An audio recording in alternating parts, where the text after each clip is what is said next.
Gold, trusted gold buyers. మీరు తాకట్టు పెట్టిన బంగారాన్ని విడిపించి ఈ రోజు ఉన్న మార్కెట్ ధరకు కొనబడను.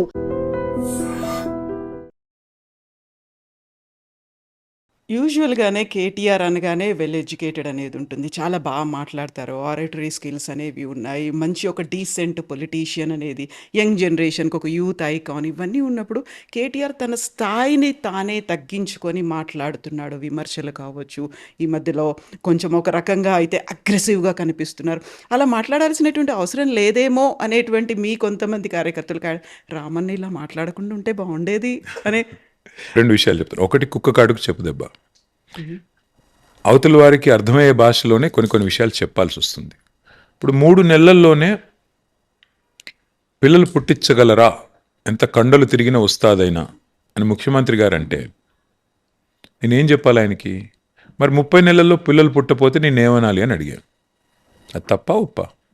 మరి ఆయన 3 నెలల ఉపమానం ఆయన తేకపోతే 30 నెలల్లో పిల్లలు పుట్టపోతే నిన్నేమనాలి బాబు అని నీవు అసమర్థుడివి అని చెప్పాల్సి వచ్చింది. అది తప్పని కొంతమంది కనిపించవచ్చు, ఒప్పని కొంతమంది కనిపించవచ్చు. ఆ భాషనే ఆయనకు అర్థమవుతుంది. రైతు బంద్ ఆపడానికి నేనేమన్నా హౌలాగాన్నా, దివానాగాన్నా, మాకు దిమాక్ లేదా? కేసీఆర్ గారు అంటున్నారు రైతు బంధు కాంగ్రెస్ వస్తే పోతుందని అని ఆయనే మాట్లాడారు. నేనేం చేశాను, అదే వీడియో చూపెట్టాను. మరి ఇప్పుడు నేను ఏమనాలి బాబు, నీకు దిమాక్ ఉందా, దివానాగాడు అనాలా, ఏమనాలని అడిగాను. అది కొంతమందికి నచ్చవచ్చు, నచ్చకపోవచ్చు. నేను రేవంత్ రెడ్డి గారు మాటలు నుటంకిస్తే కూడా బాధపడితే నేనేం చేయాలమ్మా? నెంబర్ 1. నెంబర్ 2, కేసీఆర్ గారు మా నాన్న, మా లీడరే కాదు కదా, నా నాన్న. మా నాన్నను పట్టుకుని ఆయన కాలు గోరికి సరిపోని వాళ్ళు కూడా నోటికొచ్చినట్టు మాట్లాడితే అప్పుడు కూడా నాకు ఉక్రోషం రాకపోతే నేను ఆయన కొడుకునే కాదు.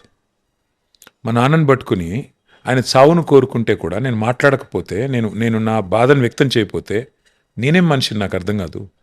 సహజంగానే అప్పుడప్పుడు ఉప్పు కారం తింటాం కదా, కోపం రాకుండా ఉంటుందా? మా నాన్నగారిని పట్టుకుని నోటికి వచ్చినట్టు మాట్లాడితే అప్పుడు నేను కూడా ప్రతిస్పందించాను. మా నాన్నగారు చావును కోరుకున్నప్పుడు, మా నాన్నగారు చచ్చిపోవాలని శాపాలు పెట్టినప్పుడు, మా నాన్నగారి మీద ఇష్టం వచ్చినట్టు చెత్తా చెదారం మాట్లాడినప్పుడు ఎస్ గట్టిగా మాట్లాడాను. అండ్ ఒక్కసారి కాదు, ఇంకొక 1,00,000 సార్లు, 1,00,00,000 సార్లు మాట్లాడతా. దానికి చదువు సంస్కారం అంటే అవతలవాడికి కూడా ఉండాలి కదా చదువు సంస్కారం. కాబట్టి తప్పదు కొన్ని సందర్భాలు. ఇప్పుడు బురదలో దిగిన తర్వాత నాకు బురద అంటకూడదు, అవతలవాడు మాత్రం పెయ్యంతా బురద పూసుకొని వస్తాడు, నేను మాత్రం చాలా నీట్గా నా వైట్ షర్ట్కి బురద అంటకూడదు అంటే ఎట్లా కుదురుతుందమ్మా? అవతల కొట్లాడుతుందో పందితో, కొట్లాడేటప్పుడు తప్పకుండా బురద అంటుతుంది. నేను కూడా బురద అంటినప్పుడు నేను కూడా కొట్లాడాల్సి వస్తుంది. కాకపోతే ఇప్పుడు రాజకీయము అనగానే ఒక రకంగా ఆరోపణలు, వ్యక్తిత్వ హననాలు ఇవన్నీ ఉంటాయి. ఆ తర్వాత అగ్రెసివ్గా మాట్లాడాలి, బస్తీ మీద సవాళ్ళు అంటూ ఇలా ఉండాలి. ఇవన్నీ కాకుండా మామూలు రాజకీయం అనేది కనిపించలేదు. యాక్చువల్గా రాజకీయం అంటే జానారెడ్డి గారు, కవిత, జానారెడ్డి గారు 2014లో ప్రతిపక్ష నాయకుడు, కేసీఆర్ గారు ముఖ్యమంత్రి. 2014 to 18 మీరు మొత్తం తీసుకోండి రికార్డ్స్, ఎక్కడన్నా మేము ఇట్లా మాట్లాడామా? 2018 to 23 తీసుకోండి, చూడండి మీరు. ఆ రోజు భట్టి గారు సిఎల్పి లీడర్, కేసీఆర్ గారు ముఖ్యమంత్రి. మేము ఎప్పుడైనా మాట్లాడాం? ఎందుకు వస్తుంది పరిస్థితి? చప్పట్లు ఎప్పుడైనా రెండు చేతులతో మోగుతాయమ్మా. అవతల జానారెడ్డి గారు మర్యాద ఇస్తే అసలు మీరు చూడండి, కేసీఆర్ గారు ఏ ఒక్కరోజు కూడా అసెంబ్లీలో పెద్దలు జానారెడ్డి గారు అనకుండా మాట్లాడలేదు. ఆయన కూడా అట్లాగే మాట్లాడారు, ముఖ్యమంత్రి గారు అని మాట్లాడేవారు. అంత గౌరవంగా ఉండేది సభ. వాళ్ళిద్దరు మాట్లాడుతుంటే చూడడానికి కూడా ఉల్లాసంగా ఉండేది. ఇవాళ ఏందమ్మా, మా వెనకాల పైల్వాన్లు ఉన్నారు అంటే ఎంత చండాలమైన భాష అంటే, అసెంబ్లీలో ఎంత గలీజ్ భాష అంటే. నేను ఈ మాట అంటున్నందుకు సారీ. ఐ డ్రీమ్లో మరి మీరు ఎడిట్ చేసుకుంటే చేసుకోండి, పెట్టుకుంటే పెట్టుకోండి. అనొచ్చా ముఖ్యమంత్రి గారి నోటెమ్మడ? తెలుసా అసలు ఆయనకి ఏం మాట్లాడుతున్నాడో? ఇంకా శాసనసభలో గౌరవ ముఖ్యమంత్రి గారు మా సభానాయకుడు మాట్లాడినాక అది మమ్మల్ని ఉద్దేశించి నేనేం చేయాలి కవిత? నోరు మూసుకుని ఉండాలా? ఏం చేయమంటారు చెప్పండి? సో సభా విలువలు, సంస్కారము రెండు వైపులా ఉంటాయి తప్ప ఒకవైపు నుంచి ఉండవమ్మ. ఆయన మర్యాదగా మరి నేను చెప్పాను, నేను పబ్లిక్గా కూడా అప్పీల్ చేశాను, నువ్వు కేసీఆర్ గారిని తిట్టడం మానేస్తే నేను తిట్టను, నీ చైర్ గౌరవం ఇస్తా, నువ్వు నన్ను తిట్టు కావాలంటే పడతాను, నీకంటే చిన్నోడిని, కానీ నువ్వు కేసీఆర్ గారిని అంటే మాత్రం వదిలిపెట్టను, నువ్వు ఒక్కటంటే 10 అంట అని చెప్పా. అది 100% నేను ఈరోజు కూడా దాన్ని కట్టుబడి. ఓకే. సో ఈ రాజకీయాలకు అనివార్యంగా అయిపోయాయి, ఒకరి మీద ఒకరు అదే ఇంత తూతూ మేమే అనేది ఇలా ఉంటుంది అనుకున్నప్పుడు ఒరిజినల్గా రాజకీయం అంటే మీరు ఇచ్చే డెఫినేషన్ ఏంటి అసలు? రాజకీయం అనే దాన్ని ఎంత చండాలంగా తయారు చేశారంటే, అంటే సినిమాల్లో కానీ అదర్వైజ్ కానీ ఇప్పుడు రాజకీయ నాయకులకి సమాజంలో ఎక్కడ గౌరవం లేదమ్మా. వాస్తవం చెప్తున్నాను నేను. రాజకీయం అంటేనే ఒక నికృష్టమైన వ్యవహారం, అది రాజకీయ నాయకులు మాట్లాడుతుంటే టీవీలు బంద్ చేసుకోవాలన్న పరిస్థితి వచ్చింది ఈరోజు. వాస్తవాలు చెప్తున్నాను నేను. But end of the day though మీకు ఇష్టం ఉన్నా లేకపోయినా ఈ రాజకీయమే ప్రజాస్వామ్యంలో మీ ప్రతి దైనందిన జీవితంలో ప్రతి చర్యని స్పృశించేది, ప్రభావితం చేసేది, నిర్ణయించేది రాజకీయమే.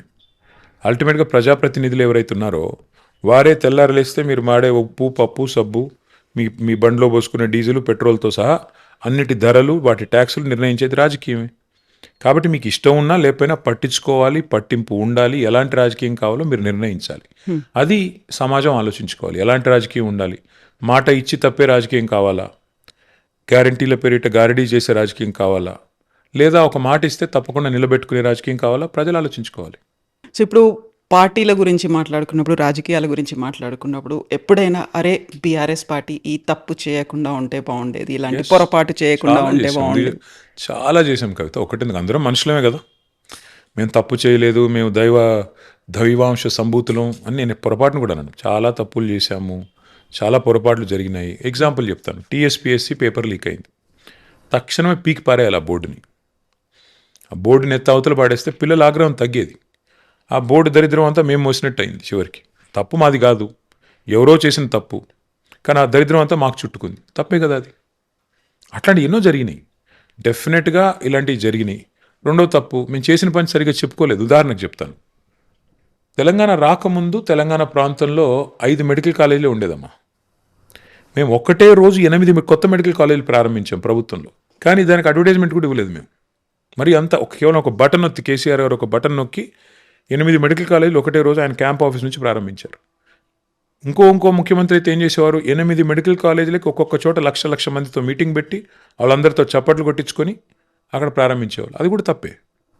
అంటే అండర్ ప్లే చేయడం, డెవలప్మెంట్ మన డెవలప్మెంట్ మనమే అండర్ ప్లే చేసుకోవడం, ప్రమోట్ చేసుకోకపోవడం. Yes, these are all definitely conscious mistake అన్నాను, కానీ డెఫినెట్లీ మిస్టేక్సే, పొరపాట్లు. అట్లాగే మేము 10 ఏళ్ళు ప్రభుత్వాన్ని నడిపాం, పార్టీని సరిగా నేను నడపలా, నా తప్పది. వర్కింగ్ ప్రెసిడెంట్గా నా తప్పు. పార్టీని ఇంకా బాగా చేసి ఉండాలి, పార్టీ నిర్మాణం ఇంకా బాగా చేసి ఉండాలి. మా కార్యకర్తల కష్టాలు కానీ, ఇంకోటి కానీ, కన్నీళ్ళు కానీ, వాళ్ళకి ఇచ్చే నామినేటెడ్ పొజిషన్లు కానీ, ఇవన్నీ కూడా ఇంకొద్దిగా శ్రద్ధ పెట్టి పనిచేయాలి. కానీ మేమేమనుకున్నామంటే, కొత్త రాష్ట్రం, కష్టపడి తెచ్చుకున్న రాష్ట్రం, 100 మంది త్యాగాలతో వచ్చిన రాష్ట్రం, ప్రజలు కోరుకుంటుంది డెవలప్మెంట్, ప్రజలు కోరుకుంటుంది సంక్షేమం, దాని మీద దృష్టి పెడదామని చెప్పి 24/7 ఒక టాస్క్ లాగా పనిచేసాం. పార్టీని విస్మరించాం. దానివల్ల కూడా చాలా నష్టం జరిగింది. కార్యకర్తలు ఎవరైతే మా కోసం అగ్రెసివ్గా పనిచేయాలో వాళ్ళు నిర్లిప్తంగా అయిపోయారు. ఏముందిలే, డైరెక్ట్గా అన్ని పోతున్నాయి పథకాలు, డైరెక్ట్గా ప్రజలకు అందుతున్నాయి కదా, మాకేంలే అన్నట్టు కొంత ఉదాసీనంగా మారిపోయారు. దానివల్ల కూడా నష్టం జరిగింది. ఇవన్నీ పొరపాట్లే. కేసీఆర్ గారు చేసినటువంటి పొరపాటు ఏంటనుకుంటున్నారు మీరు? కేసీఆర్ గారి పొరపాటు లెక్కించేంత పెద్దోనైతే కాదు నేను నా మేబీ క్యాడర్తో మాట్లాడినప్పుడు కార్యకర్తల్లో కేసీఆర్ గారి పొరపాటు అన్నాను. కానీ కేసీఆర్ గారు పెద్దలు, వారు జీవితాన్ని మొత్తం అధ్యయనం చేసిన వ్యక్తి. ఆయన పొరపాటు, ఆయన వ్యక్తిగత నిర్ణయాలు అంటే ఉండేది కదా, సమిష్టి నిర్ణయాలు. అందులో భాగంగా ఏమన్నా ఎక్కడ చిన్న పొరపాట్లు జరిగితే, for example TSPSC paper leak, అది సమిష్టి నిర్ణయమే. అల్టిమేట్గా హెడ్ ఆఫ్ ది స్టేట్గా వారు నిర్ణయం తీసుకొని ఉండాలా. తీసుకోకపోతే దానివల్ల నష్టమే జరిగింది ఇవాళ. కేసీఆర్ గారికి సంబంధించి ఆయన ఉద్యమ లీడర్గా ఉండి ఆ తర్వాత సీఎంగా మారిన తర్వాత మారిపోయాడు అనేటువంటి ఒక తీవ్రమైనటువంటి ఒక మాట, ఆరోపణ వినిపించేది. ఆ తర్వాత సీఎం నుంచి ప్రతిపక్ష నాయకుడిగా మారింది. ఆయన మారాల్సినటువంటి అవసరం ఉంది అనేది సో పర్టికులర్గా పార్టీ క్యాడర్ దగ్గర నుంచే వినిపించింది. ఆంగ్లంలో ఒక సామెత ఉందమ్మా, success has many fathers, failure is an orphan. అంటే విజయం సాధించినప్పుడేమో ఆయన చాణక్యుడు, ఆయన అభినవ అది అని పొగిడేవాళ్ళు ఉంటారు. ఓడిపోతే వాళ్ళే నానా రకాలుగా విమర్శ చేస్తారు. సో ఇది కామన్, పెద్ద విషయమే కదా. KCR is a living legend. ఆయన ఒక బ్రాండ్. ఆయన మాట్లాడినా సంచలనమే, మాట్లాడపోయినా సంచలనమే, ఆయన ఏం చేసినా సంచలనమే. కాబట్టి కేసీఆర్ గారు చాలా సెక్యూర్ లీడర్ అమ్మా. ఆయన is one of the most secure leaders I have seen. ఇవాళ రాజకీయాలు ఎంత దరిద్రంగా ఉన్నాయంటే, ఒకరోజు పేపర్లో నా వార్త రాకపోతే, నా ఫేస్ రాకపోతే నన్ను మర్చిపోతారేమో ప్రజలు అనే ఒక అభద్రతలో కొంతమంది నాయకులు బతుకుతూ ఉంటారు. ఇక్కడ కేసీఆర్ మీటింగ్ పెడితే కౌంటర్ మీటింగ్ పెట్టి పాపం వాళ్ళు ప్రచారం కోసం పాకులాడుతూ ఉంటారు కొంతమంది, even though they are in the highest position of the state. KCR గారు జగిత్యాలలో మీటింగ్ పెడితే ప్యారల్గా మీటింగ్ పెట్టి టీవీ ఛానళ్ళ కవరేజ్ కూడా సగం వచ్చేటట్టు చూసుకుంటారు. కేసీఆర్ గారు ఇక్కడ స్టేట్ కమిటీ మీటింగ్ పెడితే చిట్ చాట్ అని పెట్టుకొని ఏదో పేపర్లో తెల్లారి ఈక్వల్ ఫుటింగ్లో రావాలని తాపత్రయపడే దౌర్భాగ్యుల దేశం ఇది. కానీ KCR is such a secure leader. 2.5 years అయిపోయింది. ఆయన హార్డ్లీ 3-4 times మాట్లాడారు బయటకు వచ్చి. But he's a secure leader. And why are people missing him today? ఎందుకంటే లీడర్ గ్రేట్నెస్ అది. ఒక లీడర్ అనేవాడు ఆయన చేసిన పని తరతరాలుగా గుర్తుండిపోతుంది కాబట్టి, ఒక ఇంప్రింట్ ఉంటుంది కాబట్టి, ఒక చెరగని ముద్ర ఉంటుంది కాబట్టి లీడర్కి ఇన్సెక్యూరిటీ ఉండకూడదు. That is KCR. కేసీఆర్ బయటికి రాకపోయినా, బయటకు వచ్చి మాట్లాడకపోయినా కేసీఆరే. ఏనుగే అంటారు కదా, అంతే. కాకపోతే సైలెంట్ గా ఉన్నారు, ఎందుకు మాట్లాడట్లేదు, ఎందుకు బయటికి రావట్లేదు? గోడ మీద ఏలాడదీసే తుపాకీ కూడా మౌనంగానే ఉంటుంది. పేలే వరకు శత్రుఘ్ని కూడా, తోపు కూడా పేలే వరకు చాలా మౌనంగా ఉంటుంది. పేలితే ఎట్లా ఉంటుందో ఒక విస్ఫోటనం. కేసీఆర్ ఇస్ కేసీఆర్ అమ్మ. అట్లా అంటే నేనేమంటున్నా అంటే, కేసీఆర్ గారికి మేము ఉన్నాం కదా, ఇప్పుడు ఇంతమందిని తయారు చేశారు ఆయన. మేము మాట్లాడే ప్రతి మాట కేసీఆర్ గారి మాటే కదా. ఆయన కాదని, ఆయన కార్యకర్తలు మేమంతా, ఆయన అభిమానులం. ఆయన మాకు ఇచ్చే డైరెక్షన్ ప్రకారమే మేము మాట్లాడతాం. మేము తీసుకునే ప్రతి కార్యక్రమం, మేము చేసే ప్రతి పోరాటం కేసీఆర్ గారి బ్లెస్సింగ్ లేకుండా అవుతుందా? కేసీఆర్ గారు చెబితేనే మేము ముందుకు నడిచేది. కాబట్టి ఆయన నడిపిస్తున్నాడు. నాయకుడు అనేవాడు నడిపించాలి. ప్రతి సందర్భంలో నాయకుడు అనేవాడు ముందుండాల్సిన అవసరం లేదు. వెనకాల ఆయన నుంచి అట్లా ఒక శక్తిలాగా అట్లా ఉండి మమ్మల్ని బ్లెస్సింగ్ ఇస్తే చాలు. ఆయన నాకు తెలియక అడుగుతా, మమ్మల్ని తట్టుకోలేకపోతున్నాడు చిట్టినాయుడు. కేసీఆర్ గారు ఎందుకమ్మా ఆయనకి? నాకు అర్థం కాదు. కేసీఆర్ స్థాయి మనిషి కాదు ఆయన. ఎప్పుడు వస్తారు అంటే బయటికి? కేసీఆర్ గారికి నేను నీకు అప్పుడు కూడా చెప్పాను, మళ్ళీ చెప్తాను. యా, ఎప్పుడు గేర్ మార్చాలో కారుది ఆయనకి తెలుసు. So leave it to him. He's the leader. Okay, he's the man who decides. So ఆయన ప్రోగ్రామ్ డిసైడ్ చేసేంత పెద్దవాళ్ళం మేము ఎవరం కాదు. ఆయన ప్రోగ్రామ్ ఏంటో, ఆయన ఎప్పుడు రావాలో, ఏం చేయాలో, ఎలా చేయాలో ఆయనకు తెలుసు.